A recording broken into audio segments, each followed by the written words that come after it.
May mamanahin kasi yan si Jan. Yung mutya na yun, panlaban sa aswang sabi ng lolo niya. Kailangan nasa kanya yung mutya. Bakit hindi ba nakikinig sa akin yung batang yon?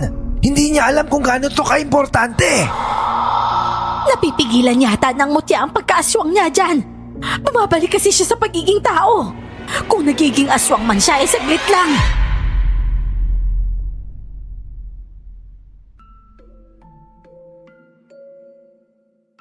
Mapagpalang araw sa lahat ng mga taga-subaybay ng Miss Clar Horror Stories, Bangungot Diaries at mga liham kay Soledad. Katulad ng iba, nais ko ring magbahagi ng kwento tungkol sa mga aswang. Apo po kasi ako ng isang antingero. At ang kwentong ibabahagi ko, tungkol sa mutyang mamanahin ko mula sa lolo ko.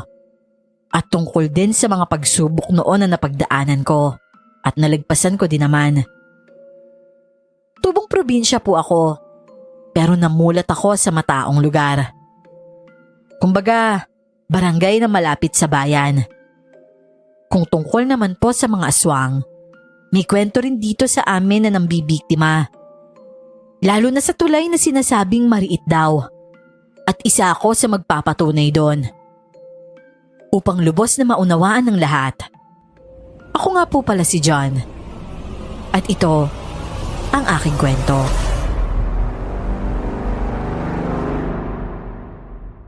Bago ko po simulan ng istorya, huwag kalimutang mag-subscribe bilang suporta sa ating channel. Nay, alis na po ako. Sahod mo na mamaya, di ba anak? May utang kasi ako sa ninang mo. Baka naman pwede mong... Magkano po ba, Nay? 500 lang naman, anak. Sige ho, walang problema. Papaalam lang po ako kay Lolo Lo, alis na po ako. Nako, hindi ka papansinin yan kasi nagtatampo. Alam mo na kung bakit. Nagkibit-balikat na lang ako sa sinabi ni nanay. Nagtatampo talaga ang lolo ko. Dahil tinanggihan ko ang bagay na binibigay niya sa akin. Kwintasyon na may 2 bato na sinasabi niyang anting-anting daw. At kailangan daw na isuot ko palagi. Nung una tinanggap ko. Pero pangit kasing isuot kaya binalik ko na lang. Lumabas na lang ako ng bahay. At gamit ang sarili kong motor. Agad na akong pumunta ng bayan kung saan ako nagtatrabaho. Good morning, John. Good morning din sa'yo, Crystal. Oh, late ka na. 2 minuto.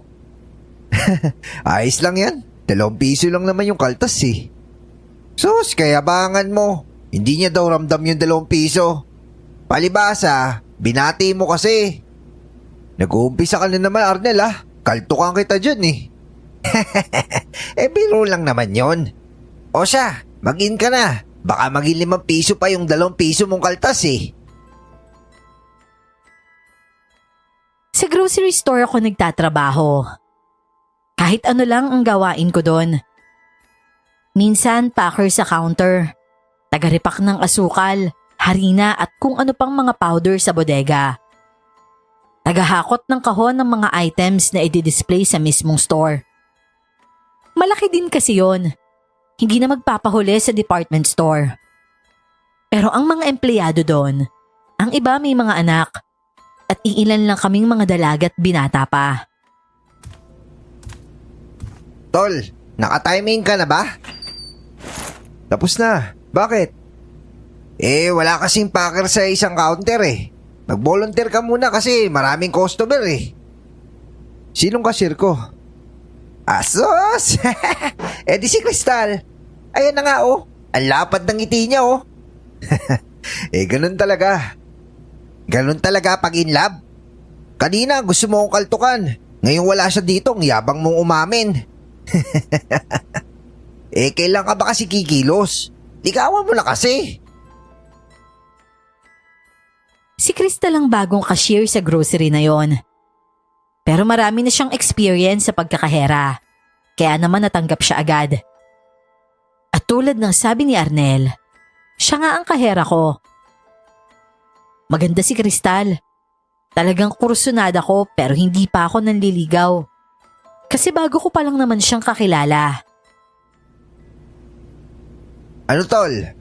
Sabi ni Ninang Pat, pupunta daw tayo sa Talabahan mamaya. Mamaya? Anong oras naman? Eh di pagsara. O ano, sama ka Kristal? San ba yun? Sa Talabahan, malapit lang dito yon. Kaya lang baka gabihin tayo. Eh may motor naman si Jan eh. Ihatid ka niya mamaya. Di ba tol? Abay oo na kasi kaagad. Ngisi-ngisi ka pa eh. Oo nga, eh matik na yun eh. Oh, matik daw oh. Ano Kristal? Payag ka na. Pero wag yung sobrang gabi na ha. Delikado kasi sa tulay. Wala problema dyan. Bilang isang binata ay hindi talaga nawawala ang pakiramdam na nasasabik sa bawat oras. Yon ang planong nabuo namin. Pero pagsapit ng tanghali, may dalawang customer na nag-uusap tungkol sa aswang.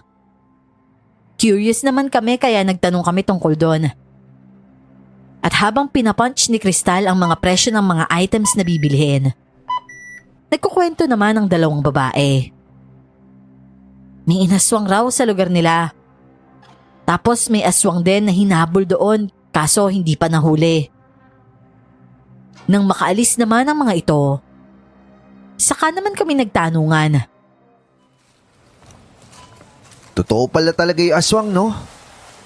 Eh, ewan ko. Baka totoo nga talaga. Ano kaya itsura nila no? Hoy, totoo ang aswang ha. Kasi ako, sabi ng nanay ko, nung buntis daw siya sa akin, inaswang daw siya. Tapos may matanda pa nga na humawak sa tiyan niya. Ang sabi pa nga raw nung matanda, ang bango raw ng baby sa loob. Ano kaya yung pangamoy nila no? Paano kaya naging mabango yun? Ewan ko rin. Pero sabi daw sa kwento ng mga matatanda, amoy lang ka daw yung pang-amoy ng aswang dun sa sanggol na nasa tiyan ng mga buntis. Pero tol, baka nga totoo talaga yung aswang kasi di ba si Maria Labo kinain yung mga anak niya? Eh palabas lang naman yun eh. Paliw, totoong kwento yun. True story nga raw eh. Sila Tiniente Gimo. Tsaka meron pang bago. Yung kalat na nito lang. Ang alin? Si Amor. Si Amor? Oo, yung yanggaw sa uma. Laganap ang ganyang kwento no? Sa mas ka ba nakatira tol? Wala ka talaga kabali-balita sa mga true stories ngayon ah. Antingero pa naman yung lolo mo. Eh ano nga yung tungkol kay Amor? Kakagraduate niya lang tapos nayanggaw din siya. Parang tulad kay Maria Labo yung nangyari sa kanya. Nahawaan lang tapos yung kinain niya, pamangkin niya.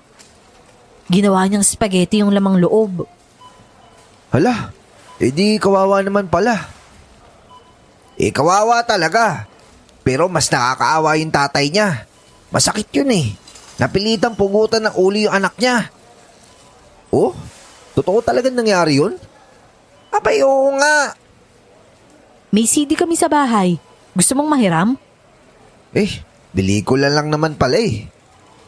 Eh ginagawa nga nilang pelikula, pero totoo talaga nangyari yun. May aswang talaga sa Pilipinas. Oo kaya, kahit sa ibang bansa meron no? Sa Amerika nga may patay na bumabangon eh. Ha? Ano yun? Zombie? Pagsapit ng hapon, nagsara na kami ng store.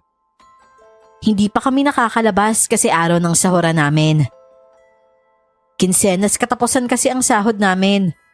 At pagkatanggap ng sobre, kanya-kanya naman kaming bilang ng mga utang na babayaran. Abay grabe. 300 na lang yung natira sa akin, tol. Eh mas malaki pa pala yung late mo sa akin eh. Tulog pa more.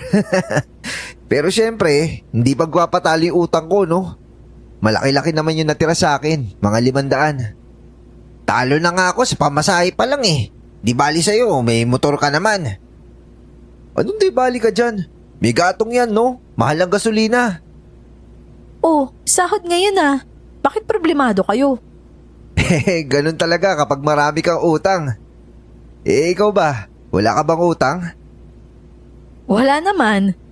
Pero bibigyan ko kasi si nanay, sa kanya yung kalahati nito. Isa pa yun. Nanay pa nga pala.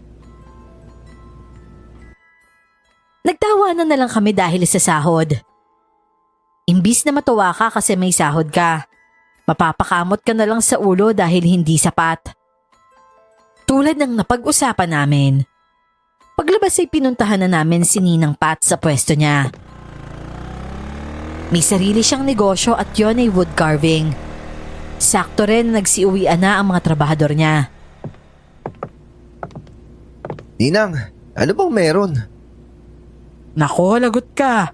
Birthday ni Arnel. Mukhang hindi mo binati ah. Hala, birthday mo? Kulukoy ka ba't hindi mo sinabi?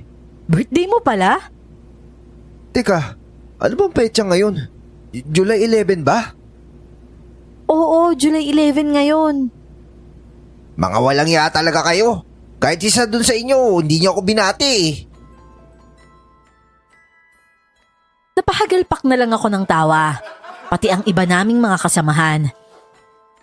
Halos lahat pala kami sa trabaho ay sumama at kahit isa sa amin walang nakakaalam na birthday niya pala.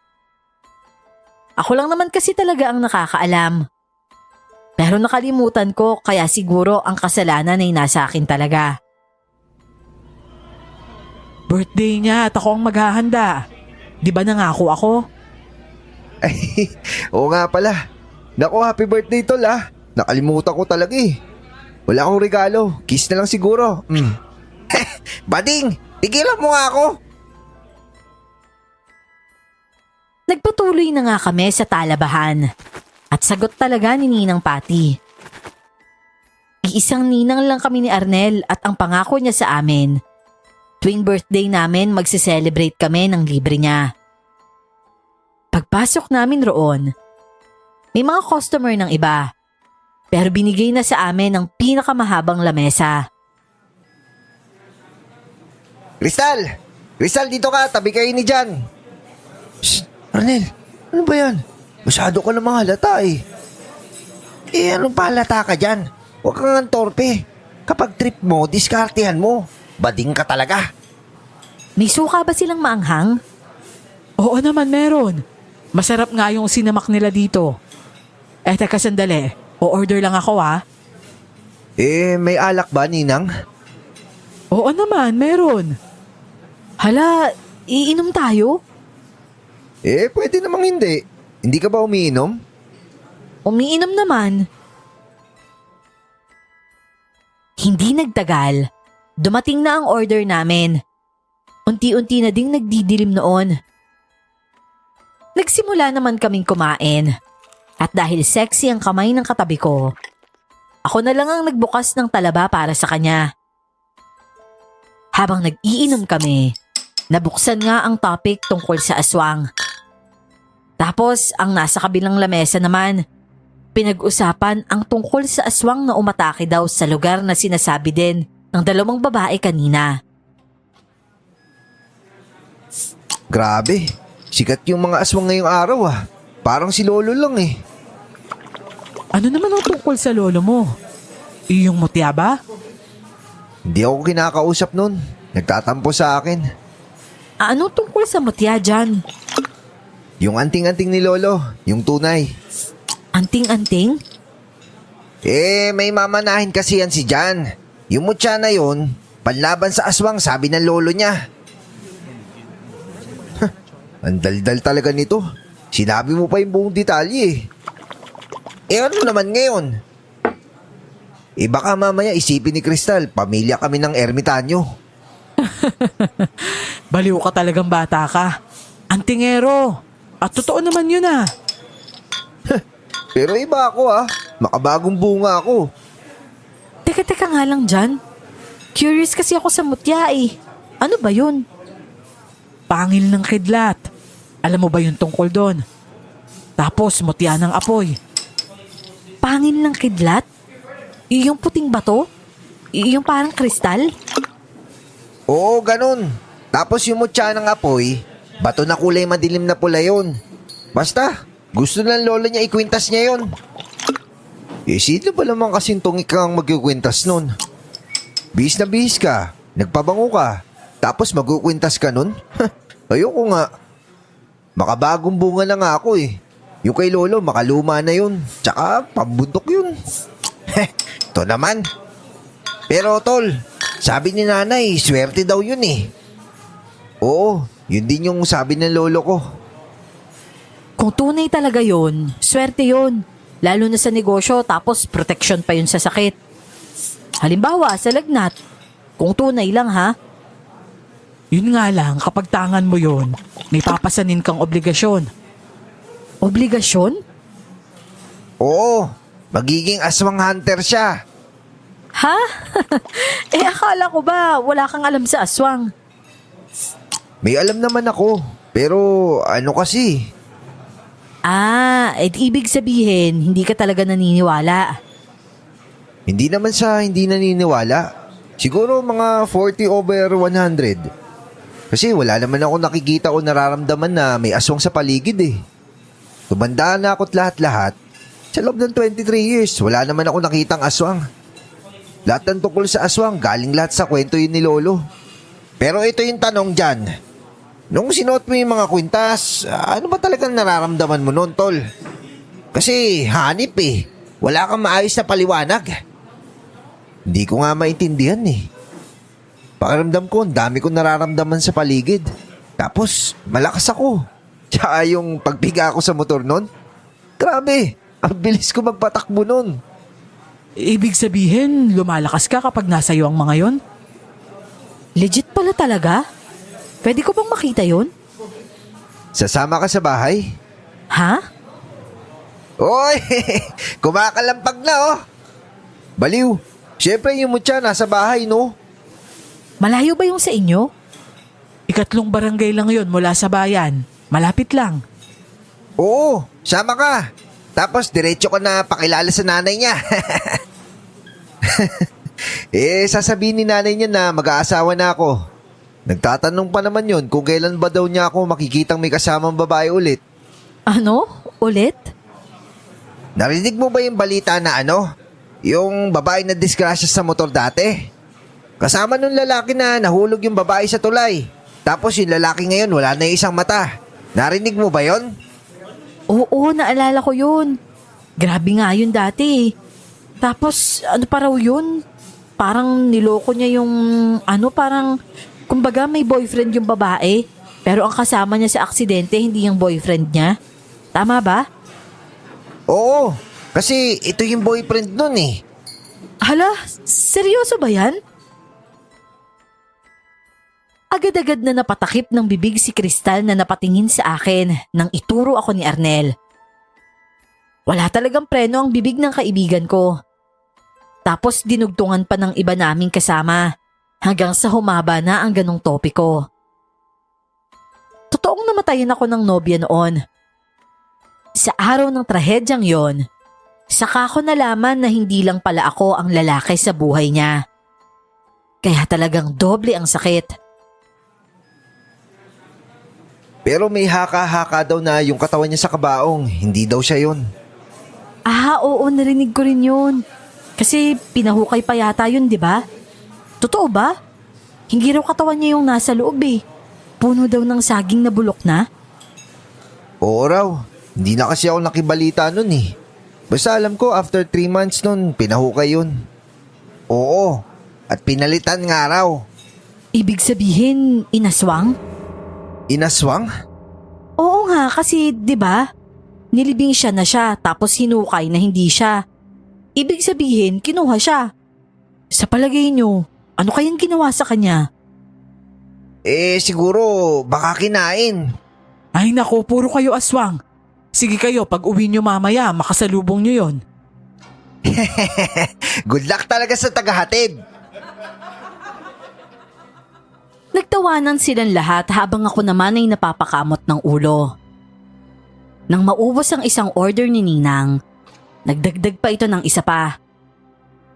Yung sinasabi ni Kristal na konti lang daw ang iinumin ay umabot na siya ng ilang shot at nahihilo na. Mataas ang tolerance ko sa alak, kaya matibay pa rin ako kahit nakarami na. Bawing-bawi din kasi ang talaba at maanghang na suka.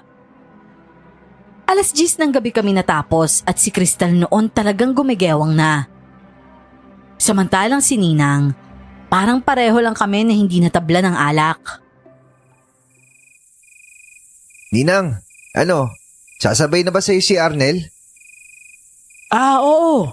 Kasi dadaanan ko na lang yung bahay niya. Yan, taga saan ba yan? Matuturo pa ba niya kung saan siya nakatira? Sandal na yan sa'yo Parang matutulog na. Oo nga eh. Hindi ko pa naman kabisado yung sa kanila. Crystal, gising ka na ba? Oo, nakakatayo pa nga ako eh. Di ba nakatayo ako? O siya, ituro mo na sa akin saan papuntahin sa inyo Hindi ko kasi alam yung daan dito eh. Oo, sige, diretso lang dyan. Hindi pa nga tayo nakakalis eh. Inalalayan ko siya papunta sa motor ko. Nagpapaalam na rin ang iba kong kasama pati si Ninang at sinama niya na si Arnel. Pinahawak ko lang siya sa motor ko habang pinapaandar ko ito. Nang sabihin ko sa kanya na sumakay na, nakasakay naman siya at diretso payakap sa likuran ko. Oh, kapit maigi Baka mahulog ka dyan. Nakayakap na nga ako Ang higpit na nga Ay nako, pagkatapos ng kwentong aswang, eto naman, mag-aatid ako ng lasing. Pero hindi naman totoo yung aswang eh. Uy, totoo kaya ang aswang? Maniwala ka kasi sa akin. Totoo ba? Di totoo. Kapag tayo inaswang, ewan ko na lang. Naabutan ko pa ang mga kasama kong nakamotor sa daan. Maayos naman ang upo ni Crystal sa likod ko. Alam kong gising siya at kumakapit. Dahil lumilikot ang kamay niya sa tiyan ko. Siguro dala ng kalasingan niya. Pagkalagpas ng 3 barangay, sa kanila na yon. Pero malaki yon at mahaba ang kalsada na walang kabahay-bahay. Mapakaliwa man o kanan. At doon na nga ako nagtanong. Crystal, saan na yung bahay niyo dito? Basta diretso lang. Diretso lang? Sa gilid ba ng daanan yon? Diretso mo lang. Di diretso. Pero yung kamay mo, tignan mo yan Saan ba diretso yan? Natawa na lang siya sa puna ko at inatras ang kamay niya. Nasa loob na kasi yon ng damit ko. Tinatapik-tapik lang niya yon pero maya-maya ay nandyan na naman. Natawa na lang ako habang nagmamaneho pero hinayaan ko siya. Hindi naman kasi ako 100% na mabait. Siyempre minsan may kalokohan rin ako, lalo na kung sa bagay na yon. Oh, saan na? Lalagpas na tayo sa barangay niyo Basta diretso mo lang. Sigurado ka? Baka diretso ka ng diretso dyan pero lagpas na pala tayo. Nasa na ba tayo? Ito na nasa dulo na ng barangay nyo. Makakarating na tayo sa kasunod. Teka nga, igigilid ko lang to. O kaya pa. Nakapikit ka yata, hindi mo alam yung dinadaanan natin eh. Nasa na ba kasi tayo? Ewan ko, lugar mo to eh. Hindi mo ba tinitignan yung paligid? Nasa na nga ba tayo? Nahihilo na kasi ako eh. Hindi ko rin alam. Ha? Hindi naman pwede yung hindi mo alam. Ang laki-laki ng barangay nyo Ang dami pang lulusutan dito. Ayos lang sana kung simpleng barangay lang yon. Pero isa yon sa pinakamalaking barangay sa bayan namin. Sa kinaroroonan namin, kalsada yon pero malayo sa mga bahay. May mga palayan pa kasi sa magkabila ang gilid. Ay naku, di ko na alam yung bahay namin eh. Ha? Paano kita ihatid niyan? Hindi ko alam, ikaw na bahala. Ako na yung bahala? Oo.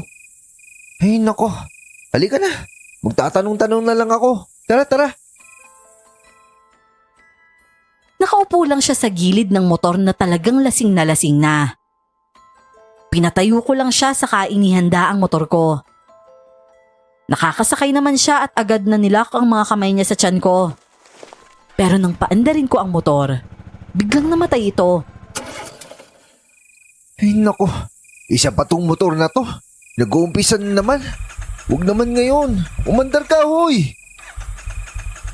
Buisit na yan. Bakit ngayon pa talaga? Sira pala yung motor mo eh. Peke pala yan. Anong peke ka dyan? Matagal na yan kasi, kaya pumapalya na. Eh bumili ka na kasi ng bago. Pautangin mo ko. Wala naman akong pera eh. Ako din naman eh. Oh, umalulong yung mga aso. Alam mong ibig sabihin yan, di ba? Oo, aswang. Kaya nga gumising ka na sa wisyo. Kasi baka mamaya tayo sakbalin yan dito eh. Wala na talaga to. Teka nga, baba ka muna. Baka spark plug na naman to. Ayusin ko lang. Bumaba naman siya at sumalampak sa damuhan. Halos kami lang talaga ang tao roon. Walang motor na dumadaan dahil palalim na talaga ang gabi. Gamit ang ilaw ng cellphone ko, inayos ko muna ang motor ko.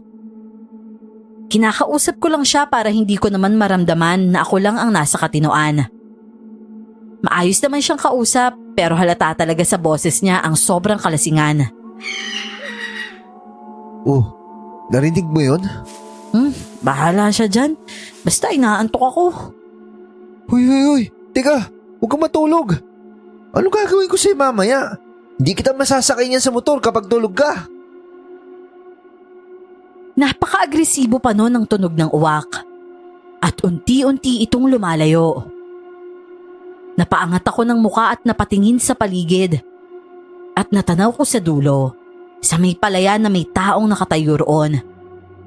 Pero ang laki niya ay hindi normal. May malaki bang tao nakatira dito sa barangay nyo? Naku, di pa sumasagot to si Crystal. Huy Crystal, tinatanong kita. Ala, nakatulog na nga. Hindi ka pwede matulog dito, huy. Oh, yari na ako. Crystal, gising! Ayan naman kasi. Ba't kasi umiinom na marami? Sabi mo konti lang. Pero ba't mo dinamihan? Malapit na tumatapos oh. Alis na tayo. O ito, ayos na yata to. Kapag ito maluwag pa rin, ewan ko na lang. Magtutulak tayo nito pa uwi. Sa wakas. O ano, Crystal? Tara na, huy! Habang kinakausap ko si Crystal, napansin ko na parang nasa malapit na banda ang taong nakatayo.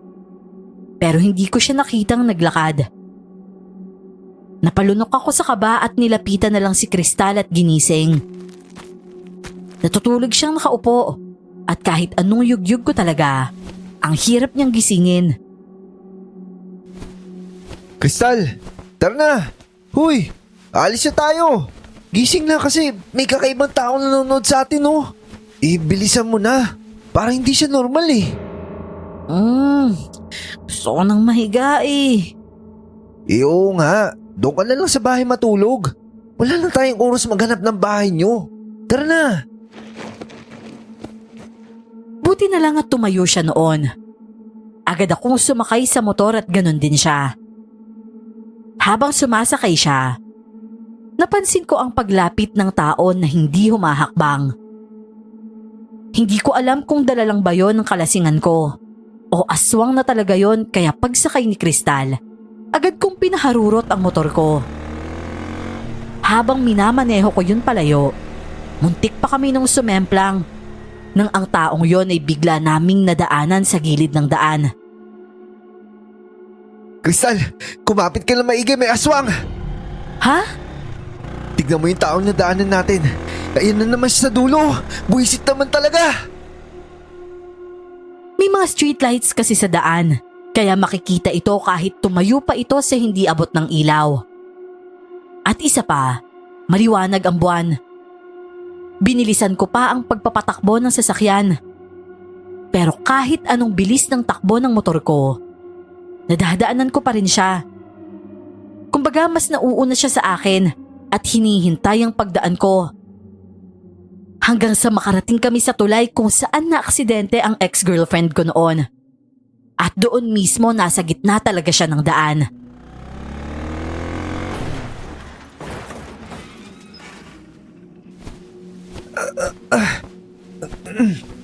Crystal,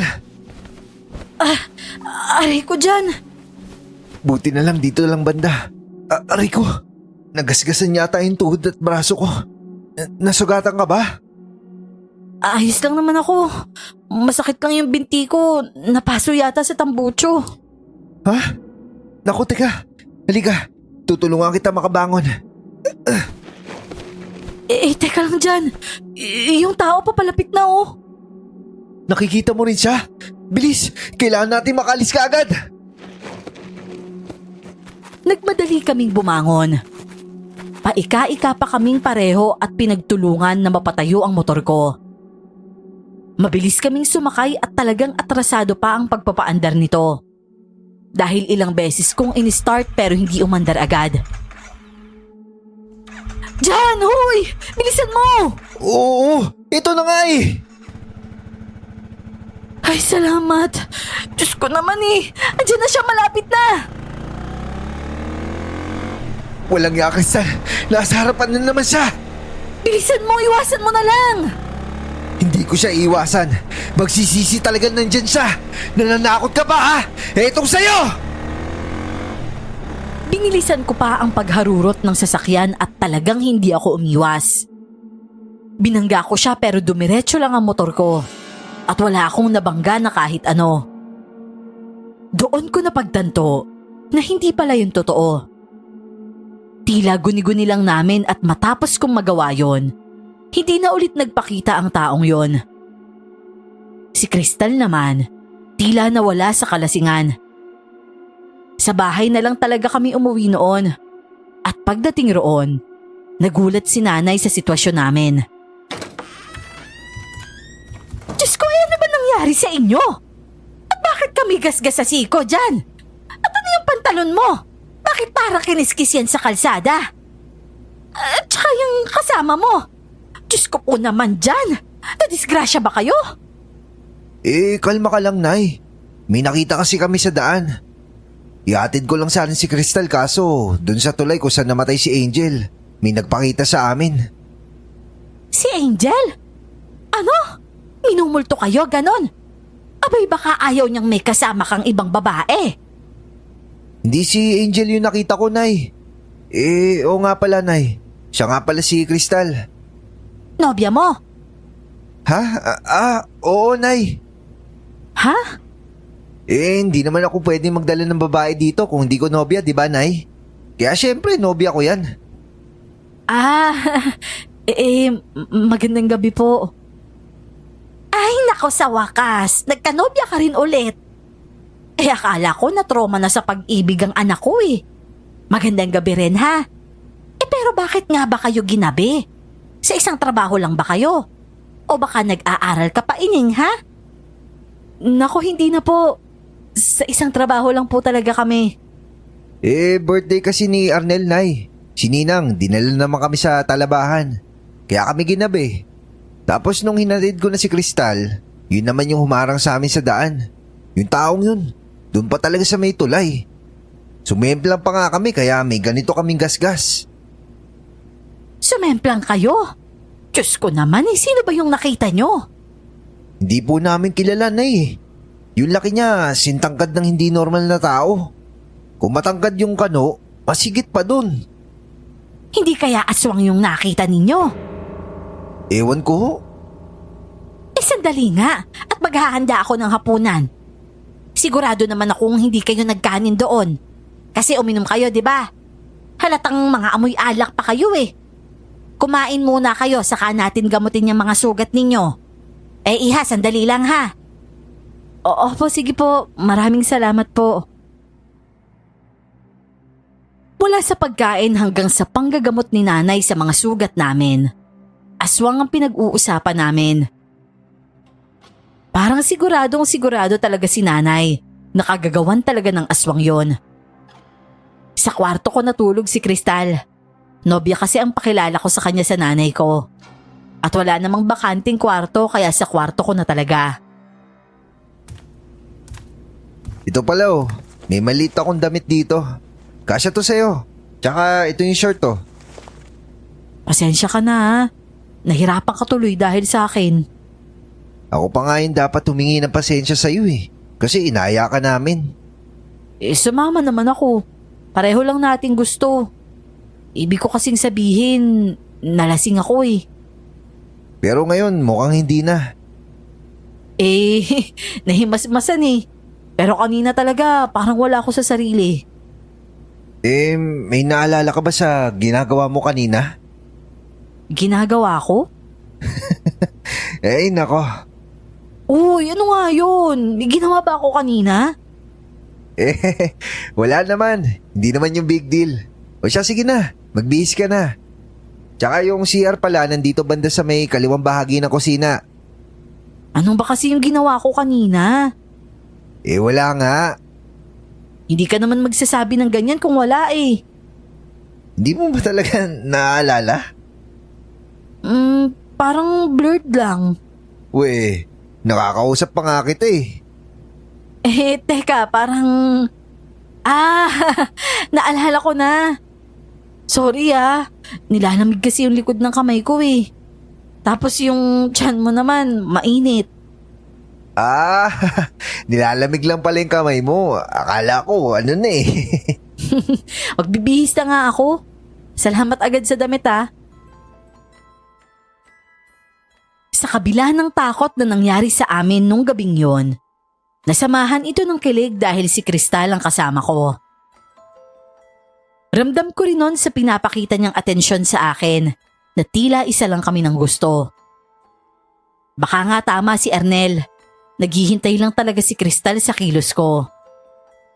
At sa gabi ring yun, umalulong din ang aso sa bahay namin.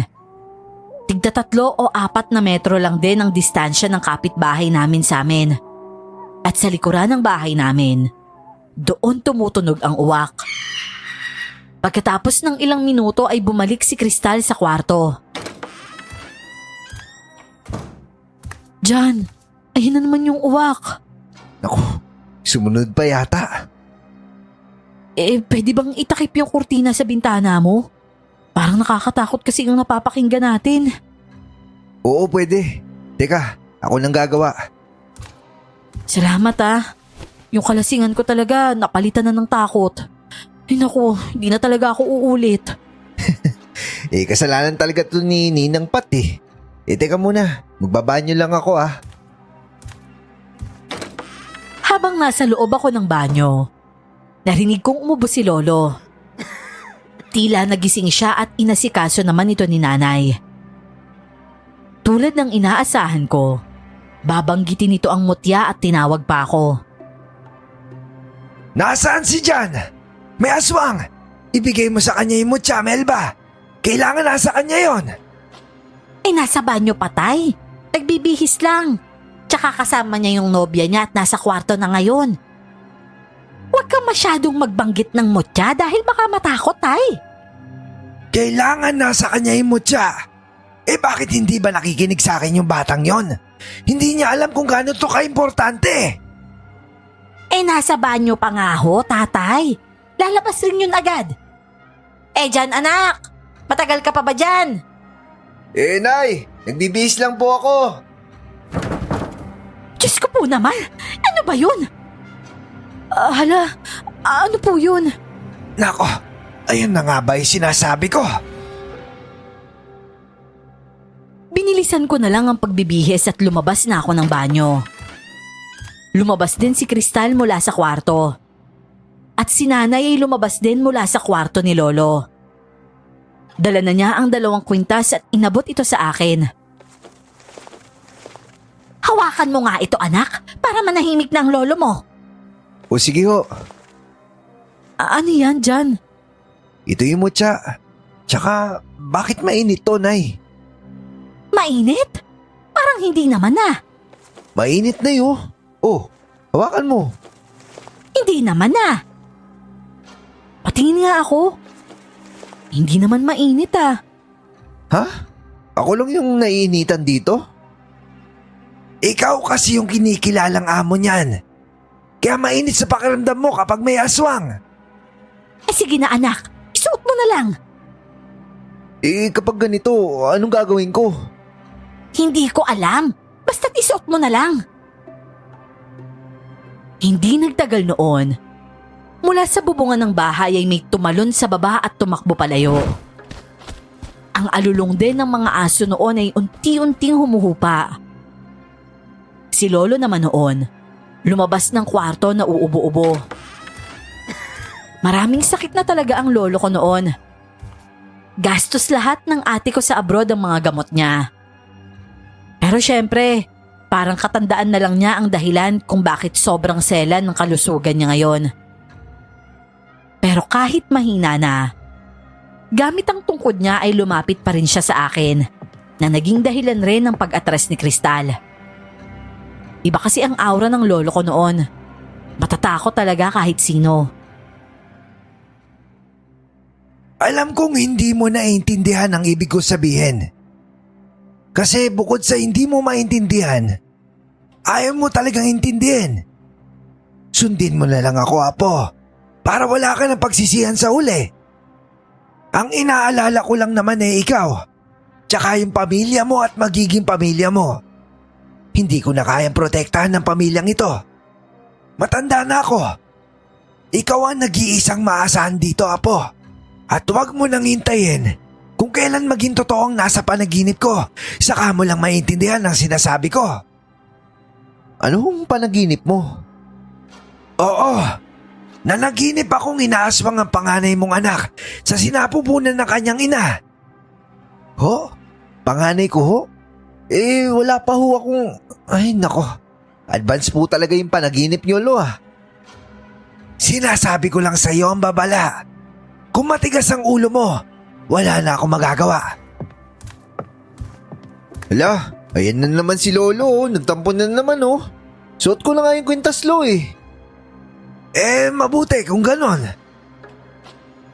Pwede ko bang palitan niya ng lalagyan? Bahala ka. Basta't nasa iyo lang yan palagi at huwag mo iwawala dahil natatangi yan. Pagpasok namin sa kwarto ni Kristal, napakamot ako sa ulo sa sinabi ni Lolo na panganay ko raw. Natawa naman si Kristal sa akin. Tapos sumili pa nun si nanay at pinagbintangan si Kristal na baka raw buntis. Pareho naman kami nag-react ni Kristal na hindi. Pagsara naman ni nanay ng pinto at bumalik sa sariling kwarto nito, awkward na nagkatinginan kami ni Kristal. Ayos ah. Kanina, girlfriend mo lang ako. Tapos ngayon, buntis na ako? Kasi kapag hindi kita girlfriend, magagalit si nanay. Bawal kasi ako magdala ng babae dito ng gabi, lalo na't hindi ko karelasyon. Bawal yung paiba-iba. Teka, ayusin ko lang yung higaan mo. Kung di ka komportable na may katabi, lagyan natin ng unan sa gitna. Nako, ayos lang. Higaan mo naman yan eh, tapos ako pa yung choosy. Baliw, nire-respeto lang kita no? Kahit wala nang unan sa gitna, maliit lang yung higaan mo eh. Baka mahulog ka kapag maliit na lang yung espasyo. O sige, ikaw bahala. Sabi mo yan eh. Tara, dito ka. Parang sumasakit na nga rin ang ulo ko eh. Nandiyan pa yung epekto ng alak, pero parang wala na naman yung matinding pagkahilo ko kanina. Bakit kaya ganun no? Kanina hilong-hilo ako. Tapos nung inaswang naman tayo, nawala na yung kalasingan ko. Siguro nahimasmasan ka na. Pero may tanong ako dyan. O sige, magtanong ka lang. Sabi kasi ng lolo mo, di ba, maaaswang raw yung panganay mo sa sinapupunan ng nanay niya? Sino ba yung last mo? Ha? Seryoso ka ba sa tanong na yan? Sorry kung medyo personal ah. Curious lang kasi ako. Matagal na kasi yung huli ko. Sa ex-girlfriend ko. Hindi naman ako gumagano ng hindi ko girlfriend eh. Pero sa tingin mo, Sino kaya yung babaeng magiging nanay ng panganay mo? Eh, ba't ka ba curious dyan? Alam mo kung ako sa'yo, matutulog na tayo. Kinabukasan, maaga kaming nagising ni Kristal. Dinamdam niya ang pananakit ng katawan niya, lalo na ang mga sugat niya. Ramdam ko rin yon sa sugat ko. Pero kasi sa kanya paso ng tambutso. Doon na lang muna kami naligo sa bahay saka kami pumunta sa kanila. Pagdating niya doon, pansin kong walang nagtanong sa kanya kung saan siya galing. Para bang walang pakialam ang mga ito sa oras ng pag-uwi niya. Hindi niya rin ako pinakilala sa pamilya niya tulad ng ginawa ko. At sa palagay ko, mga kapatid lang niya ang naroon. Nagsisinghalan pa sila at naghahanapan ng gamit na hiniram sa isa't isa. Upo ka lang muna dyan. Mabilis lang naman ako magayos. O sige, salamat ha. Yung nangyayari naman sa bahay na yon, kapag nadaanan ako ng mga kasama niya sa bahay, ngingiti lang ang mga ito pero hindi nagpapakilala. Pero yung batang babae sa kanila, yun lang ako mausap sa akin. Bagong boyfriend ka ng ate ko? Bagong boyfriend? Oo, bagong boyfriend. Kasi si ate maraming boyfriend. Nakaraang araw iba yung boyfriend niya. Tapos nung nakaraan iba pa rin. Tapos ngayon iba naman. Huy, Krisha ang daldal mo dyan. Naligo ka na ba? Maligo ka na dun. Eh nagtatanong lang naman eh. Nagtatanong pero nagkukwento ka. Sige na, maligo ka na dun. Mamaya late ka na naman. Tapos ka na? Diba sabi ko sa'yo mabilis lang? Tara na, mas okay na yung maaga tayo para walang late. Sayang yung piso eh. Dahil sa nalaman ko noon sa batang babae, parang nagbago ang tingin ko kay Kristal. Nakaramdam ako ng pagkadismaya pero hindi ko binago ang pakikitungo ko sa kanya. Para kasi sa akin kung pagsiselos ang usapan, wala pa akong karapatan doon. Wala pang titulo pero oo, sa gabing natulog siya sa kwarto ko, may markahan ang nangyari. Pagdating naman namin sa trabaho, dahil maaga pa ay walang bawas na piso sa sahod. Pero nakita kami ni Arnel. Aba, parang may sunduan nangyayari ah. Baliw, sa amin siya natulog kagabi kasi inaswang kami sa daan. Tignan mo, gasgas yan oh. Tsaka ito, gasgas rin. Saka yung sa kanya, paso sa binti. Eh gagi, sumemplang kayo? Oo, sa mismong tulay. Buti nga hindi kami nahulog sa tubig sa baba eh. Hala, sa tulay? Eh paano ba nangyari yun? Inarangan kami ng malaking tao. Sa palagay ko, yun nga din yung nangyari kay Angel nun eh. Medyo naging mautak lang ako kaya buhay pa rin kami. Eh kaya pala sabi ng iba may nangunguha raw sa tulay na yun. Hindi kaya aswang yung dahilan nun? Aswang naman talaga yung nangunguha sa sinasabi nilang maliit na lugar. Pero ngayon, sa lugar na yun, mukhang yun yung dahilan ng aksidenteng nangyayari doon. Aba, buti nakatakas kayo. Dahil sa ikalawang pagkakataon, sinubukan kong banggain yung taong humarang. Kaso wala ako nabangga, hangin lang pala yun. Gagi, ilusyon lang yun? Oo, pinaglaruan kami. Nakita rin ni Kristal. Dahil nga doon nawala yung kalasingin niya eh. Nasiraan pa ako ng motor. Tapos doon siya natulog sa gilid ng daan. Tapos habang inaayos ko, ang sarap ng tulog niya pero namadaanan namin yun. Ayun, naimasmasan. Sa kabilang parte din pala ng grocery store namin, nagkukwentuhan rin ng mga babae tungkol sa nangyari kagabi. Si Kristal ang nagbabalita sa mga ito at pinakita rin nito ang sugat sa binti. Dahil din doon ay naungkat ang kwento ng tulay na yon tungkol sa mga nangyari doon nung nakaraan pa. Ilan na palang namatay doon at sinabi pa ng iba na may buwaya pa daw doon sa ilalim ng tubig. Ang buhaya raw na yon ay aswang at ilang patay na rin ang natagpuan sa lugar na yon. Oh, magandang araw, Ninang. May libre ba kami dyan? Gusto mo, talaba ulit? O sige, para sumemplang siya ulit, Ninang. Anong sumemplang? Agad kong pinakita ang mga sugat ko sa kanya.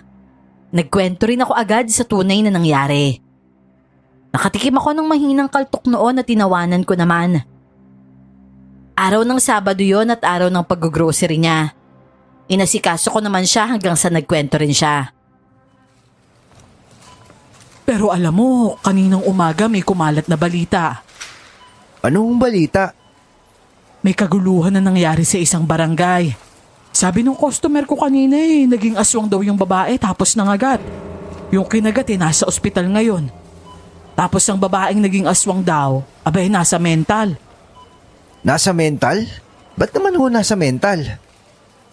Kasi akala nila baliw. Tao naman daw pero nangangagat. Yung aswang daw nagbabago ng anyo yun yun naman daw hindi.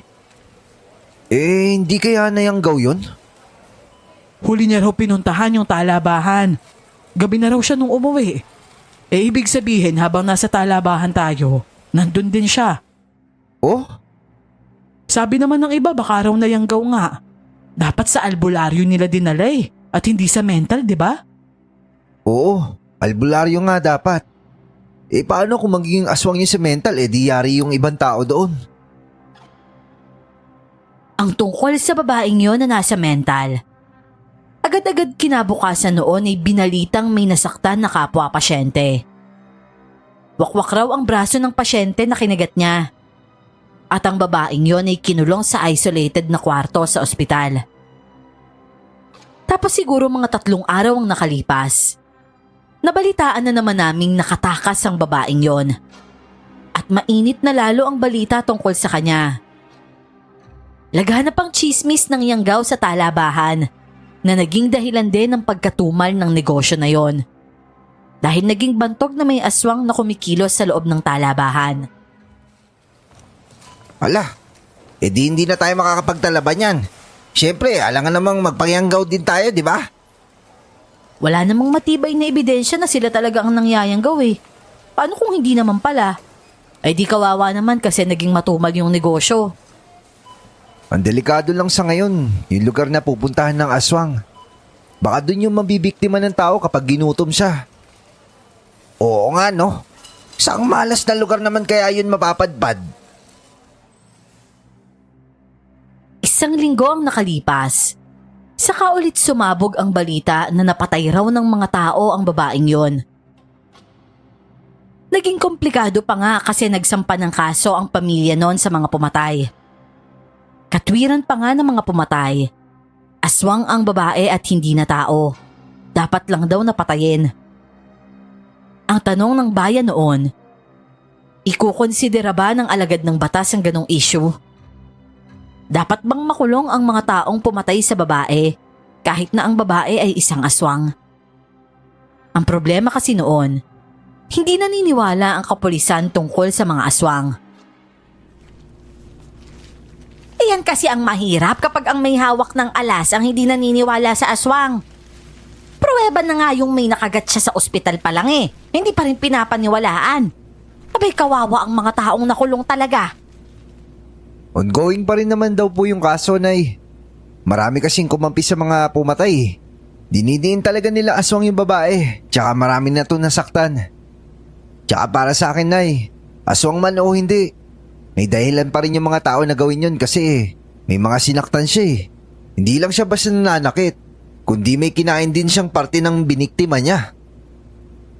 Kaya nga lalo na yung isa. Bawas pa ang pisngi nun. Ay nako, hayaan mo na nga lang. Problema na nila yon. Magpasalamat na lang tayo dahil wala dito sa atin. Pero sandali, nasaan ang mga agimat ng lolo mo? Nasa susi po ng motor ko, Nay. Ayos lang naman, lagi nasa bulsa ko. Baka mawala yan ha? Oo nga pala anak, hindi na bumibisita si Crystal dito. Yun na yun? Isang gabi lang? Kumusta na pala kayo? Ah, busy kasi yon, Nay. Tsaka takot na magpaggabi. Hindi ba kayo nagde-date? Magkasama naman kami sa trabaho eh. Hindi ba kayo pareho ng day off? Hindi na eh. Lunes siya tapos Miyerkules ako. Hindi pa kasi alam ni nanay ang totoong ugnayan ko kay Kristal. Mabilis lang talaga siyang tumanggap ng babae sa akin basta pinakilala ko ng maayos. Sa amin naman ni Kristal, matapos kong malaman ang totoong ugali niya sa kapatid niyang babae at isa pang bata, nag-lay low muna ako. Alam ko pa rin kung ano ang utang ko kaya nanatili akong mabuti sa kanya. Pero nag-o-obserba kasi ako kaya hindi pa ako naliligaw. Wala naman akong napansin na ibang lalaking inaaktuhan niya ng kakaiba. May pumapansin pero ang response naman niya sa mga ito ay normal lang. Mga 1 buwan nang nakalipas, inoobserbahan ko pa rin siya. Hindi rin siya nagbubukas ng topic noon tungkol sa natulog siya ng isang gabi sa bahay. Hindi ko rin naman yun na-mention sa kanya. Sinadya kong iwasan at aminado naman ako doon. John, pwede bang pasuyo? Pasuyo ng alin? Mabigat kasi yung kahon ng mga sabon. Wala na kasing display dito. Oh, bakit dati kaya mo ngayon hindi na? Hindi, joke lang yun. Kukunin ko, sandali lang. Reklamador ka na ngayon? Ganon? Gusto mo ba akong makunan? Ha? Syempre, joke lang. Kinabahan ka naman agad. Sige na, kunin mo na. Biro lang yon pero iba ang kaba na hatid sa akin. Minsan kasi ang biro kalahating totoo at kalahating hindi. Pumasok ako sa bodega at kinuha ang mga pinapakuha niya. Pagbalik ko sa pwesto niya, napansin ko siyang nakaupo sa tapat ng nililinisan niyang espasyo. Maayos naman siya nung unang tingin ko. Pero nung ilapag ko sa tabi niya ang isang kahon ng sabon, bigla naman siyang natumba sa sahig. Hala! Hoy, Kristal! Ano nangyari sa'yo? Tol! Arnel! Tulungan mo ako! Si Kristal na himatay! Ano? Nasaan siya? Bakit? Hindi ko alam kung ano nangyari sa kanya. Dito, pre! Dito! Naku, saan ba natin siya dadalhin? Kahit saan basta maging maayos siya! Abay, paano ba yan? Hala ka, nahimatay nga. Teka, tatawagin ko lang si Ate Mara. Inalalayan ko siyang bumangon noon. Binuhat ko na at dinala sa loob ng bodega kung saan may sofa. Agad rin siyang inasikaso ni Ate Mara nang matawag na ito ni Arnel.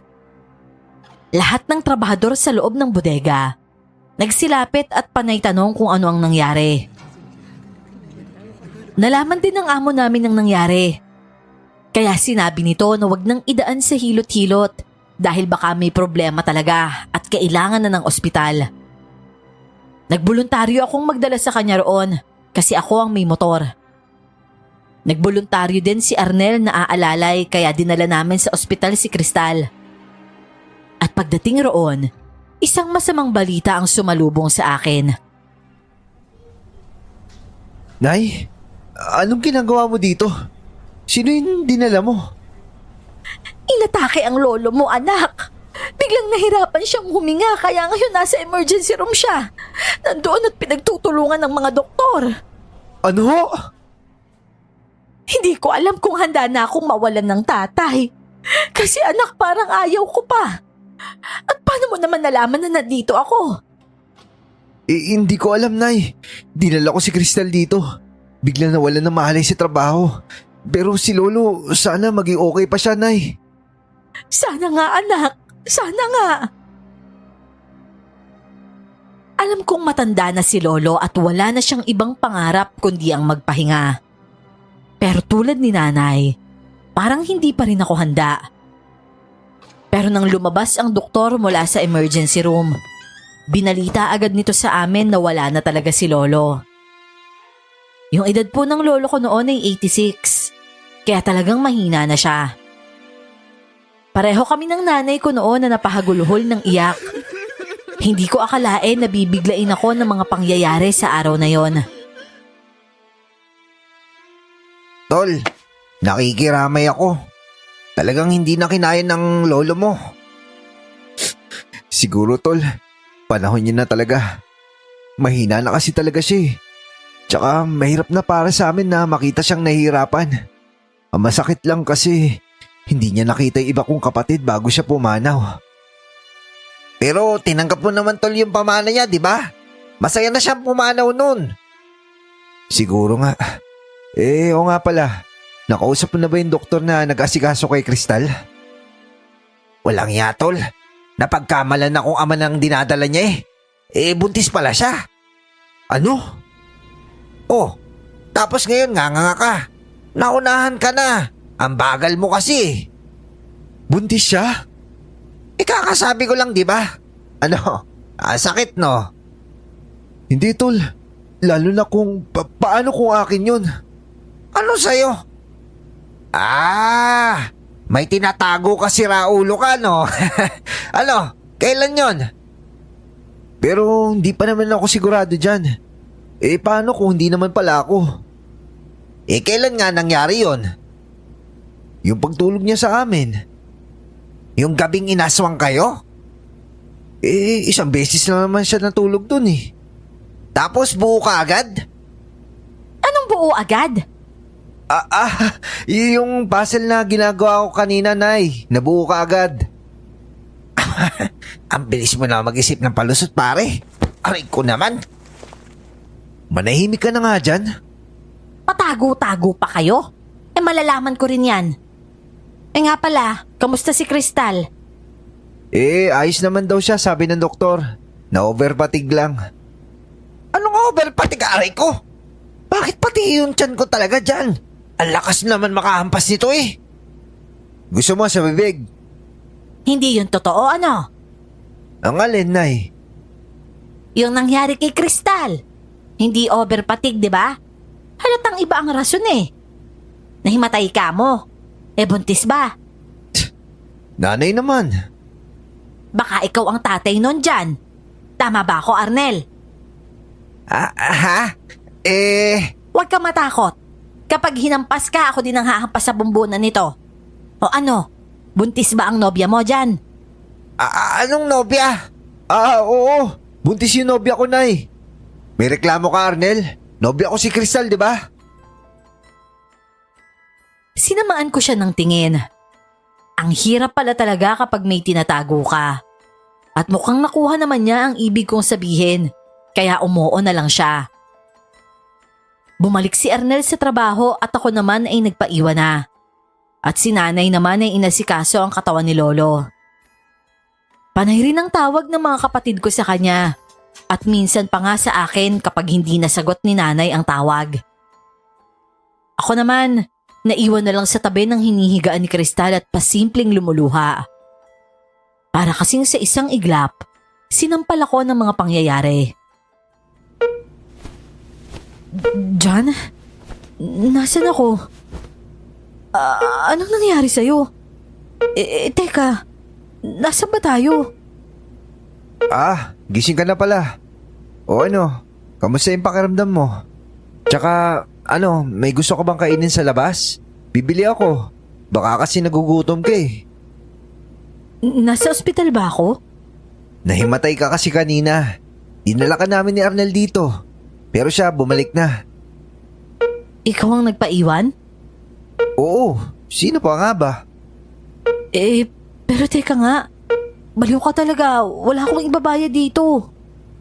Hayaan mo na, sagot ko na to. Ano nangyari sa mata mo? Tsaka, may resulta na ba? Tsaka ba't ka umiiyak? Hala, sinabi na ba sa'yo ng doktor? Nabuntis ka. Pansin ko agad ang pamumula ng pisngi niya. Pansin ko ang biglang lungkot niya at mukhang kinabahan pa siya. Siguro naisip niya na baka umatras ako. Samantalang ako naman, gusto kong marinig mula sa kanya kung akin ba yon o hindi. Dahil hindi ako sigurado, pero ayoko namang manghusga. Ayoko siyang husgahan dahil lang sa hinala ko, na hindi lang ako ang naging lalaki sa buhay niya sa maikling agwat ng panahon. Ano kasi, hindi na ako dinatnan. Pero ayos lang ako, wag mo na akong alalahanin. Kaya ko to. Anong kaya mo yan? Tsaka kanino ba yan? Ano ba klaseng tanong yan? Pasensya na sa tanong ko ano kasi? Hindi, ayos lang yun. Bakit? Ako lang ba? Iniisip mo bang may iba? Crystal, ayoko sana magmukhang tarantado yung tanong ko. Pero bahala na. Hindi naman siguro ako malilinawan kung di ko tayo itatanong, di ba? Ano kasi? Totoo ba yung sinabi ng kapatid mo? Anong sinabi niya? Tinanong niya kasi ako kung bagong boyfriend mo daw ako noong araw na yon. Kasi noong nakaraang linggo noon, hindi lang ako yung nasa bahay niyo kundi pati yung iba. At yung mga nakaraan pa, iba rin yung mga pumupunta daw. Ibig sabihin sa loob ng isang buwan, iba-ibang lalaki napunta sa bahay niyo? Crystal, sabihin mo sa akin kung medyo hindi maganda yung tono ng tanong ko Baka kasi napasobra na ako. Mga kafling ko lang yun. Mga kafling? Oo. Wala naman kasi akong boyfriend kaya kung sino-sino rin ang liligaw. Pero kaibigan lang naman ang turing ko sa kanila. At hindi lang lalaki ang dinadala ko sa bahay, no? Mga barkada ko ring babae. Pero hindi ibig sabihin nun, natutulog ako katabi nila. Hindi ako nakaimek. Mas lalo akong nalito kung maniniwala ba ako o hindi. Naipit ako sa dalawang desisyon na maniwala na akin ang dinadala niya o hindi. Baka kasi hindi ko panindigan tapos akin naman pala talaga. Napaka-natural lang kasi ng sagot niyang mga kafling niya, kaya hindi ko rin maiwasang magduda. Pero sa huli, sinabi niyang akin. Hirap lang talaga akong maniwala at alam kong napansin niya rin yon. Hindi naman kita pipilitin kung ayaw mo. Naiintindihan naman kita. Hindi naman sa ayaw. Basta't mamahalin ko yan, basta sa akin, Crystal. Huwag lang yung hindi sa akin. Hihintayin pa ba nating lumabas? Nandito lang ako. Hindi lang ako makapag-desisyon ngayon. Ayos lang ba yun? Dadamayan ko muna si nanay kay lolo. Alam niya ring buntis ka. Nandito kasi siya tsaka si lolo. Wala na. Anong wala na? Kamamatay lang niya. Ha? Hala, ayos ka lang ba? Kaya pala namumugto yung mga mata mo eh. Namatay pala yung lolo mo. Nasa na siya ngayon? Nasa morgue na. Nang maging okay na siya, bumalik kami sa trabaho. Pero hindi siya pinagtrabaho ng boss namin. At ako naman, nagpaalam na pumunta ng morgue dahil namatay ang lolo ko. Maunawain ang amo namin kaya pumayag. Hindi naman kasi yung tulad ng ibang amo na pag business lang. Kaya nga karamihan sa mga trabahante niya ay may mga pamilya. Kasi gusto niyang makatulong habang kumikita. Kumusta na si Crystal? Nasa ospital pa ba siya? Hinatid ko na po sa kanila, Nay, para makapagpahinga. Mabuti naman. Naalala mo ba ang sabi ng lolo mo tungkol sa magiging panganay mo? Napatingin ako kay nanay. Bigla ko ring naalala yon at kinabahan naman ako. Malayo kasi ang bahay ni Crystal sa amin. At kapag may mangyaring masama sa kanya, ang hirap niyang puntahan. Mas lalong sumakit ang ulo ko noon. Para akong nape-pressure magdesisyon. Kaya nung panahong yon, sa tuwing nag-iisa ako, naiiyak ako sa bigat ng problema. Hindi ko alam kung problema ba talaga ang mabigat o ako ang nagpapabigat sa problema. Dahil maniniwala lang naman na akin ng bata ang kailangan kong gawin. Aba, problemado ka lagi, tol Nakauwi na ba yung lolo mo? Nasa bahay na. Parang hindi naman kayo sweet ni Crystal Hindi ba sa'yo yun? Dahil nagtanong siya, kinuwento ko naman sa kanya ang dahilan ko. Pati siya ay napakamot ng ulo at nalito na rin. Pati na rin ang problema tungkol sa aswang dahil banta rin yun. Kaya tuloy ang problema ko ay naging problema na niya. Baka naman kasi sa'yo yun. Grabe naman kasi. Bakit kasi ang daming ka-fling nun? Sa kanya palang galing ha. Nakakalito tuloy. Ramdam muna ako ngayon. Lugi ka pala tol. Pangalawa siya sa buhay mo tapos ikaw baka pang 10 na. Hindi ko naman siya inuusgahan tol. Yun lang, ang hirap lang talaga maniwala. Pero nakakakonsensya rin kasi hindi niya pinipilit sa akin na maniwala ako sa kanya. Bawat tingin niya pa sa akin, nakangiti pa rin. Kinakausap ako na maayos. Wala talaga akong naririnig kahit isang sumbat mula sa kanya. Kasi, naiintindihan ka niya. At baka alam niya sa sarili niyang mali siya. At isa pa, wala siyang nakitang iba sa'yo. Ikaw lang na yung may alam na may iba siya nun, di ba? Baka kasi, halimbawa, kung ako yung huli. Baka may laman na yung tiyan niya nun bago dumating sa akin Tsaka pwede rin na kahit sinasabi niyang ikaw lang, pero may iba pa pala talaga. Kasi may babae rin ganun Pinapaako sa iba yung anak ng iba. Ganun kaya siya? Parang hindi naman bagay sa kanya yun. Oo nga. Parang ang tinutinyo niya kasi tignan tapos aminado sa kalokohan niya. Sana all talaga may kapling. Ay nako, diyan ka na nga. Ang hirap naman ng problema mo. Nung gabi naman, nagsimula na ang lamay ni Lolo. Marami namang taga-amin ang nakikipuyat at sumusugal. Umuwi noon ang kapatid kong isa na babae. Mas matanda siya sa akin at may asawa na. Dala niya ang maliit nilang anak na 1 taong gulang naman. Yun naman ang nagpatanggal ng pagod ko pagdating. Ibigay mo muna sa ate mo yung pamangkin mo, anak. Tumutunog ang cellphone mo sa kwarto mo. May tumatawag, Nay? Puntahan mo na lang doon. O sige ho. Andy, doon ka muna kay Mama ha. May tawag raw si Uncle. Dali-dali akong pumasok sa kwarto ko para tingnan ang tawag. Pagbukas ko ng phone ko, nakita kong maraming missed call si Crystal sa akin. Kaya tinawagan ko siya pabalik pero nagre-ring lang ito. Ilang beses ko pang ginawa yon. At pagsagot niya, wala siyang sinasabi pero nagsisisigaw siya na parang takot.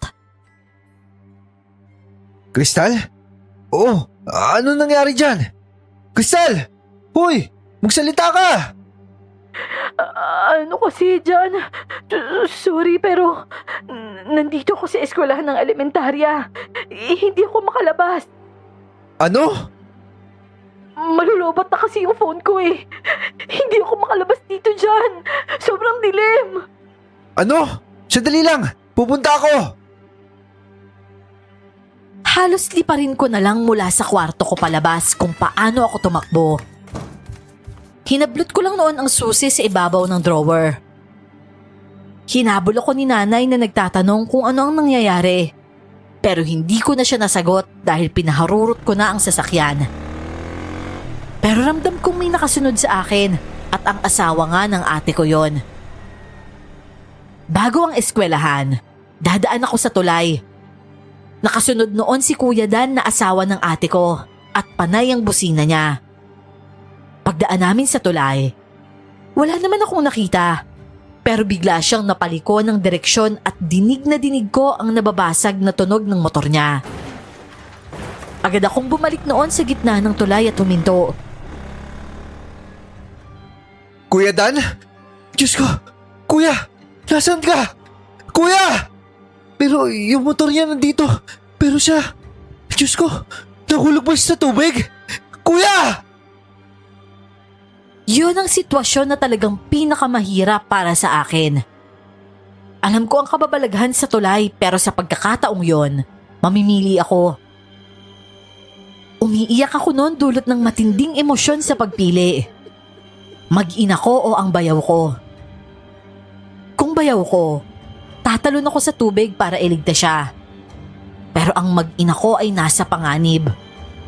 Ibig sabihin, kailangan kong magsakripisyo ng isa sa kanila. Bakit ka ba kasi yung mabol? Nakakainis ka naman kuya Babalikan kita mamaya dyan kuya. Diyos ko, Tulungan niyo naman ako. Unahin ko lang si Crystal. Bahala na. Bumalik ako sa motor ko at pinaharurot ulit ito. Pinuntahan ko ang eskwelahan na nasa barangay nila at doon hinanap si Crystal. Tawag ako ng tawag noon at nung una ay walang sumagot. Pero sa huli ay narinig ko na ang pagsigaw niya ng tulong. John! John, tulong! Nandito ako! Pakinggan mo ako! Sandali! Naririnig kita! Nasaan ka, Crystal? Pakinggan mo yung boses ko! John! Nandito ako! Nandito! Kinakalabog niya kung nasaan man siya. Hanggang sa naririnig ko ang boses niya mula sa isang silid. At doon ako pumunta gamit din ang ilaw ng cellphone ko. Iyak siya ng iyak nun. At nang tingnan ko ang pintuan, nakalak ito. Naghanap ako ng bato at pinukpok ng pinukpok ang kandado hanggang sa nasira ito. Diyos ko, salamat dyan. Akala ko katapusan ko na. Bakit ka ba kasi nandito? Hindi ko nga alam eh.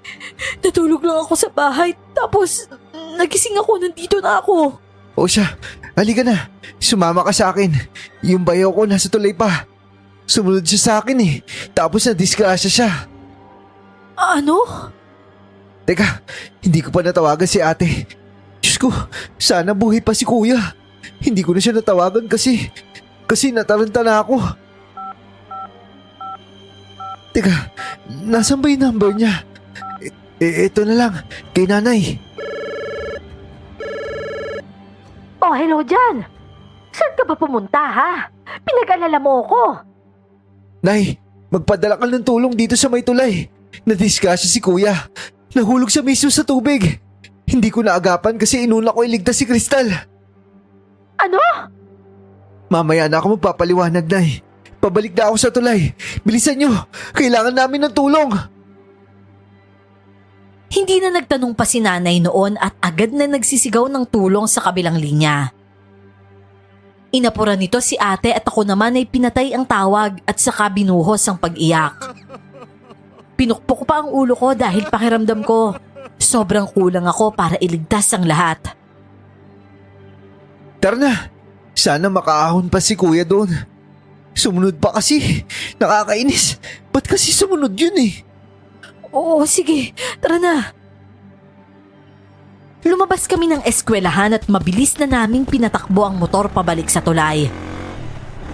Mas nauna kaming dumating roon at ang motor ay wala ng side mirror. Basag din ang ilang parte nito. Hinanap namin si kuya sa ibaba banda pero wala talagang sign doon na nakalangoy pa siya sa paligid. Hindi nagtagal, dumating ang ibang rescuer na tinawag ni nanay.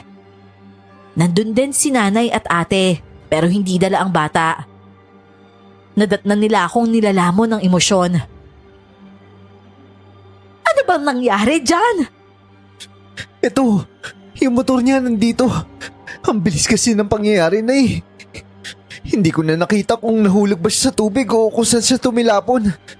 Pero wala siya sa ibabaw ng tulay eh. Kaya sigurado ako nahulog siya. Bakit pa sumunod yun, Nay? Kasi sabi ng ate mo sundan ka niya. Nag-aalala rin siya sa'yo. Bigla ka kasing umalis eh. Kasi tumawag si Crystal eh. Nasa loob siya na eskwelahan. May kumuha sa kanya at nilagay siya doon. Nilak siya. Nay, buntis siya. Nakalimutan mo na ba yung sinabi ni Lolo? Kaya inuna ko siya. At hindi ko alam kung anong gagawin ko kay Kuya Dan. Baka nakita niya yung nakita natin noon. Tapos, napaiba yung direksyon ng motor niya. Kaya sumalpok siya dito sa gilid. Diyos ko naman butit na abutan mo pa si Crystal. Pero anak, kawawa ang ate mo kung hindi makitang buhay ang asawa niya. Maliliit pa ang anak nila. Sorry po, kasalanan ko. Anak ko, hindi. Hindi anak. Hindi mo kasalanan dahil biktima ka lang din. Huwag mong sisihin ang sarili mo. Ang mabuti pa dyan ay umuwi na kayo sa bahay. Dahil delikado dito kapag magtatagal pa si Crystal dito. Sige po, Nay. Tara na, Crystal. Teka lang. Nagkakramps yung balakang ko dyan. Ha? Baka may ginagawa sa iyo yung hayop na yun. Halika, nasa akin yung mutya. Kapag dumikit ka sa akin, hindi ka niya masasaktan. Inuwi ko na lang siya sa bahay at pagdating namin noon, huminahon na ang pakiramdam niya. Inusisa naman ako ng mga kamag-anak namin doon. Nagkwento lang ako ng konti sa kanila at nagpaalam na aasikasuhin muna si Kristal. Pinakain ko siya ng hapunan at inalagaan. Nanginginig pa ang katawan niya sa takot kaya pagkatapos niyang kumain, sakto niya lang na inihiga sa higaan ng pagod niya.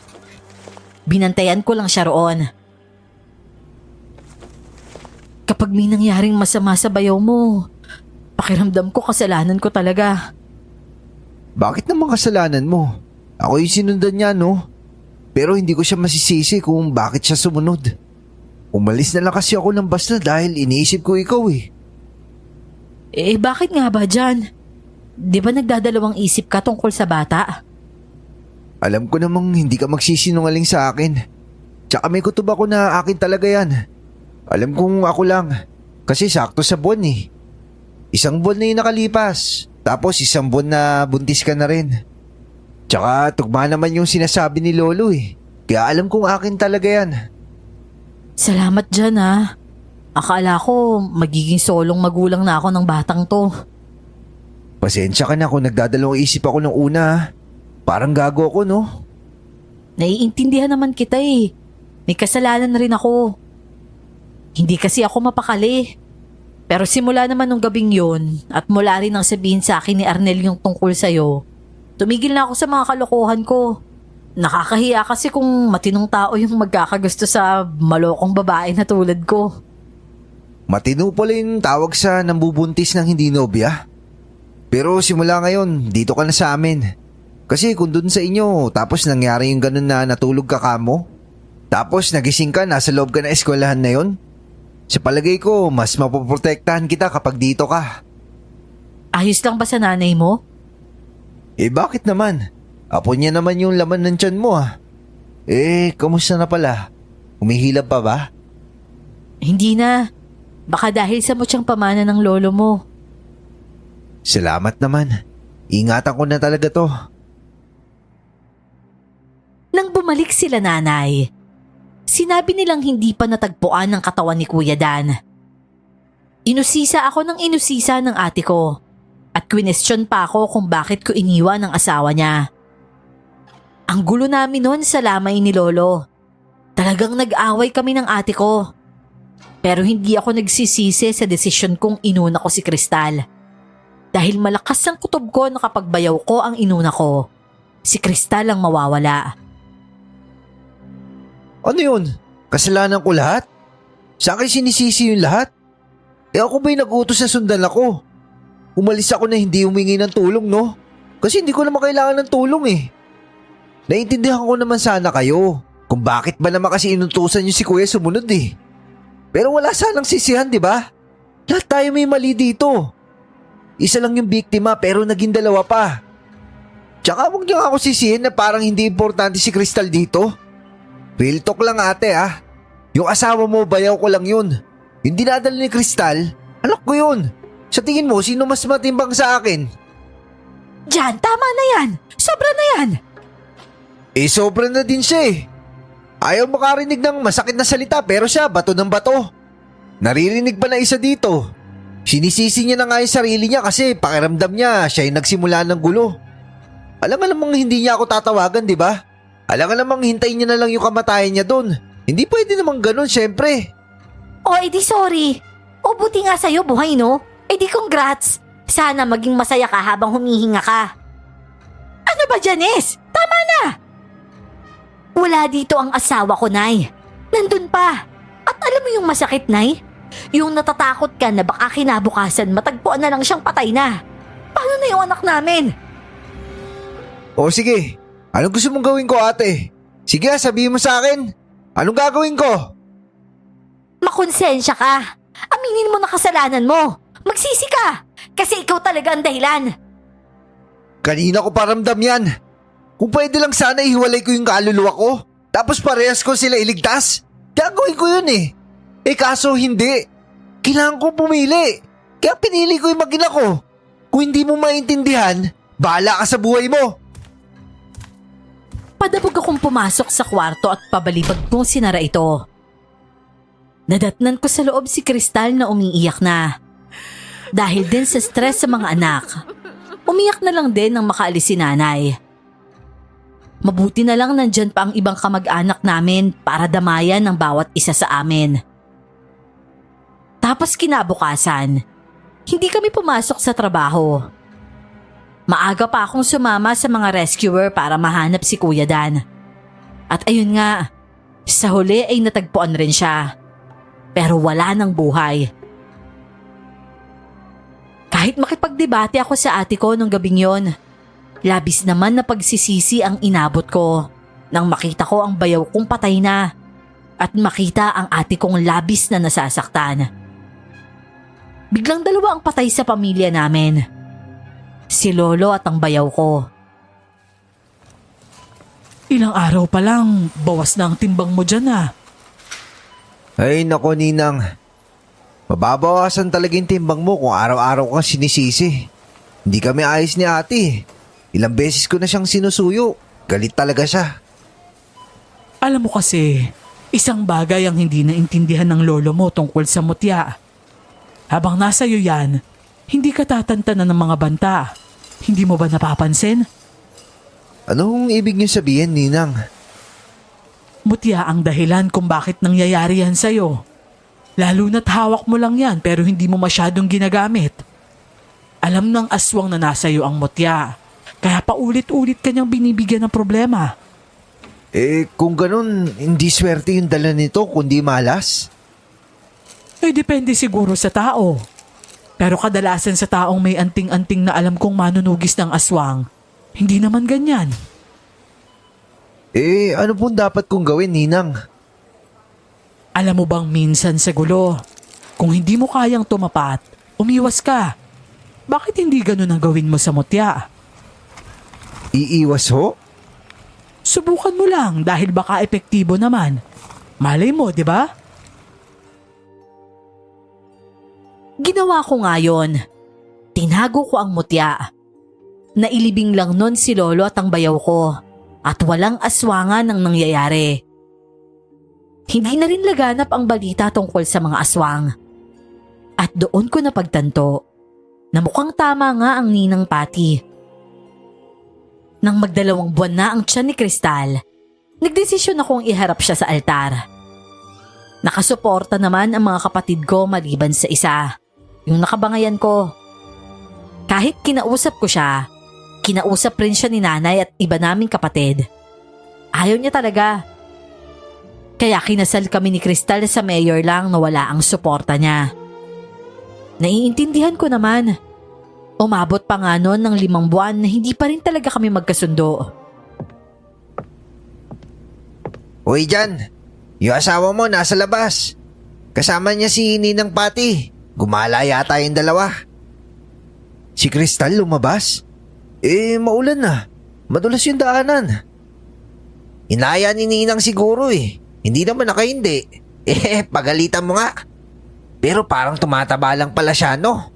Hindi siya halatang buntis. Ay nako. Teka nga, lalabas ako. Lumabas ako mula sa bodega at ayun nga at nag-grocery sila ni Ninang Pati. Inaya niya raw na gumala si Kristal para raw may exercise at hindi mahirapang manganak. Inintindi ko naman kasi may tiwala ako kay Ninang. Pero sumapit ang 3:00 ng hapon. Pinuntahan ako ni nanay sa grocery at sinabing dinala niya raw sa ospital si Kristal at si Ninang ang nagbabantay. Ho? Bakit? Ano po ba nangyari? Nadulas daw. Dinala agad ng ninang mo sa ospital.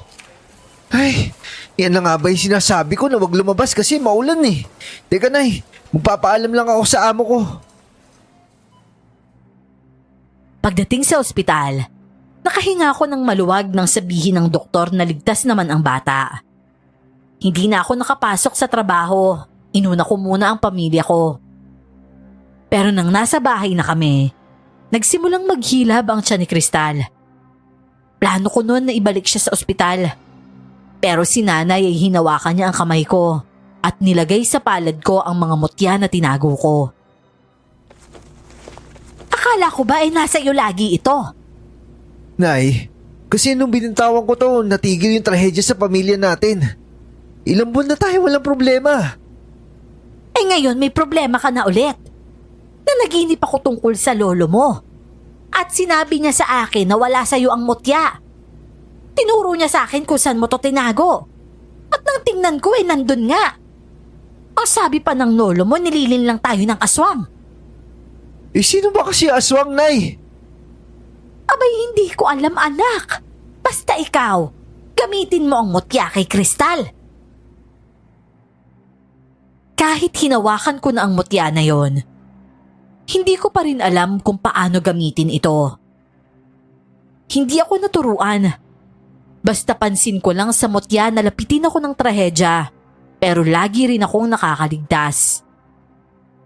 Ang masakit lang ay ang mga tao sa paligid ko. Sila ang nasisingil. Nilagay ko sa tiyan ni Kristal ang mutya at kinausap ang anak ko sa loob nito. Hindi nagtagal ay huminahon siya. Kaya ang ginawa ko, dahil dalawa naman yon, ginawan ko ng panali ang isa at itinali sa bewang niya. Para ang mutya ay laging nandoon. Isang araw naman ay nag-aya ang lahat na mag-inuman daw. Sa talabahan naman pero ibang pwesto at treat na naman daw ni Ninang. Tumanggi na ako kahit anong pilit nila kasi may asawang naghihintay sa akin sa bahay. Kinabukasan, hindi pumasok si Arnel. Walang nakakaalam kung bakit. Kinagabihan naman, doon na nangyari ang pisikalang engkwentro namin sa aswang. Nandiyan na naman sila dyan. Secured naman tong bahay. Hayaan mo. Tsaka katabi mo ako. Tol! Diyan! Diyan! Buksan mo yung pinto! Kristal, tama ba yung narinig ko? Si Arnel ba yun? Anong ginagawa niya dito? Tapos may aswang pa sa labas. Umiinit ba yung mutya? Oo, simula nang umalilong yung aso. Eh teka, pagbubuksan ko nga lang yun. Delikado kasi sa labas eh. Nang lumabas ako sa kwarto, lumabas din si nanay. Napatanong siya kung ano ang ginagawa ni Arnel sa labas. Ang sagot ko naman sa kanya ay hindi ko alam. Pero dumiretso ko sa pintuan at binuksan ito. Pagbukas ko, may inaabot siya sa akin na bag. Oh, ano to? Eh, inutusan ako pumunta dito eh. Tapos gusto ko rin pumunta, tol. Ha? Eh, teka nga, pumasok ka nga. Delikado dyan sa labas. Mainit yung mutya ko. May aswang dito eh. Ako yata yan, tol. Gusto ko talaga mangagat ng tao. Tapos sobrang bangon ng nasa loob ng bahay nyo. Alam ko kung ano yun. Kaya ito, bago pa ako mawalan ng kontrol sa sarili ko, gamitin mo to sa akin. Anong pinagsasabi mo? Sa palagay ko, tol, nayanggaw yata ako. Nayanggaw? Eh sandali, ano ba nangyayari sa'yo? Nagugutom ako, Chang. Sobrang gusto ko kumain ng sariwang karne at uminom ng dugo. Nagsasalita siya na parang wala siya sa sarili at tila nagpipigil din. Yung pagsasalita niya ay parang sinisikap niya lang na masabi lahat ng yon. Tapos nagtatanong pa kami nun sa kanya para sa karagdagang kalinawan. Biglang kumulubot ang mukha niya at umatake bigla sa akin. Napasigaw si nanay noon nang matumba ko at sinakyan ako ni Arnel. Nauuhaw ako, tol. Nagugutom ako. Arnel, ano ba? Ano ba nangyayari sa'yo? Yung braso ko! Nay! Tadyakan niyo siya! Diyos ko! Napupunit yung lamang ko sa ngipin niya! Sobrang talim, Nay! Tulungan niyo ako! John! John! Nay! Diyos ko si John! Diyan ka lang, Kristal! Anak, John, lumaban ka! Bitawan mo ako, Arnel! Binigwasan ko siya at parang napalakas ako kaya natumba siya. Nagdurugo na ang braso ko noon. at si Kristal. Lumapit pa sa akin para tulungan akong makatayo. Pero pinapasok ko siya sa kwarto. Pumasok ka sa kwarto. Naamoy niya yung bata. Baka ikaw atakihin niya dyan. Ano ba nangyari sa'yo, tol? Diyos ko po! Ay, nayanggaw ka ba? Saan ba kayo kumain? Sa talabahan siya. Baka yung buto ng Ricardo na nilunok ko. Yun yung gaw. Nangyayari sa akin yun sa babae noon. Puntot pagil naman ng bag na yan, tol. Sa lolo ko yan. Alam kong panlaban yan sa aswang. Gamitin mo sa akin. Sige na.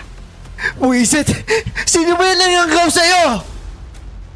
Hindi ko alam pero may hinala na ako, tol. Sabi kasi na isa namin kasama. Parang nakita niya raw si Ninang na nilawayan yung sausawan ng talaba. Tapos binigay niya sa akin. Sa kanya sinabi sa akin nung nakakain na ako. Tol, tulungan mo ako. Baka hindi ko na makontrol yung sarili ko. Napipigilan yata ng mutya ang pagkaaswang niya dyan. Bumabalik kasi siya sa pagiging tao. Kung nagiging aswang man siya ay saglit lang. Pero si Ninang, imposible yan. Paano siya nag-iaswang kung ganon? Hindi ko rin alam. Malay ba natin? Hindi umiinit yung mutya ko sa kanya. Eh ngayon ba? Natao si Arnel. Tingnan mo nga kung umiinit. Nang hawakan ko ang mutya na kasama ng susi ng motor ko, nakakwintas kasi ang mga ito sa akin. Napansin ko ngang hindi ito mainit. Maya-maya pa, umiinit tapos nawawala din. Ibig sabihin, umiinit lang ang mutya kapag nag-anyong aswang siya. At kapag hindi naman, hindi rin. Maya-maya ay umiinit na naman ito. Kaya mabilis akong kumilos para igapos si Arnel sa haligi. Mabuti na lang mabilis akong nakakuha ng lubid. Lalo na't alam ko ang lagayan nito. Tinulungan lang ako ni nanay. At kung kailang malapit na naming mahigpitan ang pagkakagapos sa kanya, saka naman siya inatake ulit ng pagkaaswang. Saksing-saksi ako noon kung paano naging mabangis ang mukha niya. Tapos tuloy-tuloy ang pagtulo ng malapot niyang laway noon. Bilis na eh! Itong hilahin mo! Ang sakit ng sugat ko! John! John, may pumasok! Diyos ko po, ano yan? Halimaw! Kristal! Isa na mo yung pinto! Ayan na siya! Siya na yata yan, tol! Hindi ba't ang sabi ko sa'yo, Arnel? Kunin mo ang buntis! Bakit hindi ka nakikinig? Nilalabanan mo ang utos ko! Siyempre, hindi mo siya magagamit lalo na't lumalaban din siya. Magkaibigan kami. At ang tunay na magkaibigan, hindi nagkakasakitan. Sandali! Sino ka ba? Gusto mo bang malaman? Handa ka na ba? Ako lang naman ang pumatay sa unang babaeng minahal mo dahil niloloko ka. Ako lang naman ang dumukot sa ikalawa mo. Pero ikaw ang target ko. Kaya nga siya may cellphone, hindi ba? Kaso hindi tumalab sa'yo ang ilusyon na ginawa ko dahil sa mutya. Buti na lang nakasunod ang bayaw mo kaya sa kanya nagtagumpay ang plano ko. Walang yakang aswang ka! Nabiyuda ang anak ko ng dahil sa'yo! Sino ka? Tol! Yung buntot pagi, tol! Gamitin mo! Teka, at bakit kami buntot pagi, Arnel? Kahit ginokontrol mo ko, pilit ko pa rin ginagamit yung utak ko. Buntot pagi at mutya lang ang paraan para matalo ka. Sige, tol! Gamitin mo! Talunin mo siya! Dahil kung hindi ka mananalo dyan, sasaktan niya yung magina mo! Nang mapansin ng aswang na kukunin ko ang buntot pagi, kumilo siya para harangan ako. Pero si Kristal agad ang nagbukas ng pintuan at siya ang naghagis ng buntot pagi sa akin na nakalabas na sa bag. Pagkatapos niyang ihagis yon at nasalo ko, agad siyang bumalik sa kwarto. Inatake ng aswang ang pintuan kaya agad ko siyang hinampas ng buntot pagi. Sobrang higpit noon ng hawak ko sa mutya at nakikiusap na bigyan ako ng lakas. Normal pa rin naman ang galaw ko. Pero biglang lahat ng atake ng aswang naiwasan ko noon. At malaki ang tulong ng ginagawa ni nanay sa pagsaboy sa kanya ng asin. Naparami yun na naging dahilan ng pagbalik ng aswang sa normal na anyo. Aray! Hapde! Ninang Pati, ikaw nga! Pati? Ikaw nga yan? Sinabi ko na nga ba siya talaga yon? Napakalakas mo dyan. At hayop ka talaga, Arnel. Ay sa asin ka lang pala titiklop? At Pati, bakit mo to ginagawa? Dahil kailangan kong gawin. Nagugutom ako, Melba. Buisit naman oh. Paano ka naging ganyan, Ninang? Inaatake mo kami? Inahanak mo ako ah. Si Arnel din. Pero bakit mo niyanggaw? Pati yung mag-ina ko. Pinagtangkaan mo pang saktan.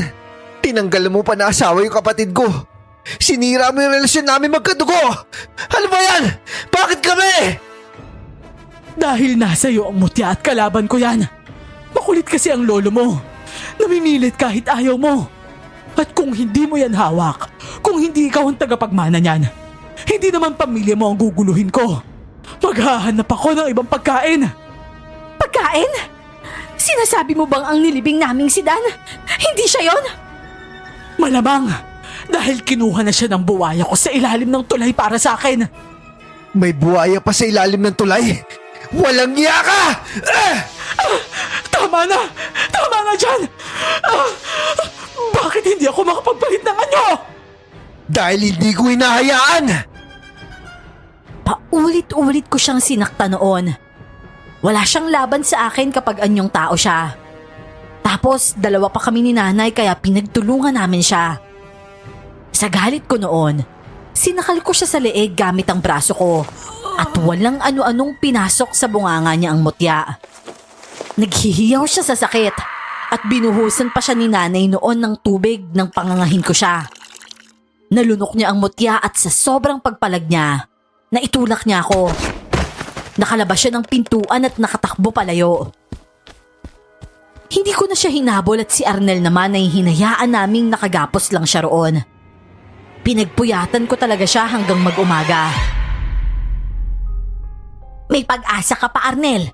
Nalunok mo kasi ang yanggaw kaya pwede mo yung mailuwa. Basta magaling na albularyo ang tutulong sa'yo. Salamat po, Chang. Lalo na sa paggapos sa akin. Nakagat ko pa talaga si Jan. Nako, ang hirap kasi pigilan na sarili ko eh. Tol, pasensya na ah. Grabe, ang lakas pala talaga ng ngipin ko. Punit yung balat mo, Tol. Ayos lang yun. Ang importante, sinabi mo kagad kesa pagbigyan yung gutom mo. Siguro nga siya rin yung nangyanggaw sa babaeng yun. Kawawa naman. Ang akala nila baliw lang eh. Pagsapit ng oras ng 9:00 noon, nabalitaan naming patay na si Ninang. Siguro dahil sa mutya na nasa katawan niya. Sinabi pa ng mga kamag-anak niya na baka kinulam kasi nagluwa ito ng 2 bato.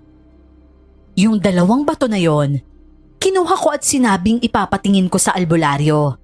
Kasi may albularyo sa bahay. Pero ang totoo, binabawi ko lang ang mutya. At ang bato ng aswang ay ibinigay ko sa albularyo. Ang sabi ng albularyo noon, 1 agalon daw si Ninang. Aswang na may alagang buwaya at may kakayahang gumawa ng ilusyon sa dilim para makapambiktima. Nailuwari ni Arnel ang bato ng yanggaw. Batong napakaliit pala noon. Parang munggo lang. Yon ang napagkamalan niyang buto ng laurel. Naging ligtas ang asawa ko hanggang sa nanganak siya ng isang lalaki. Naging maayos naman kami ulit ng ate ko nang lumabas ang anak ko. Ginulat pa nga niya ako nang bumisita siya dahil hindi ko talaga inaasahan. Nagkapasensyahan naman kami. Nasaksi pa ang nanay namin. Hanggang dito na lamang po ang aking kwento, Miss Clar. Maraming salamat po sa pag-ere nito. Siguro, ang masasabi ko na lang sa mga taong mahilig magwalwal. Mag-ingat po kayo dahil baka mayanggaw din kayo ng isang aswang. Ako po muli ito si John at more power po sa channel ninyo.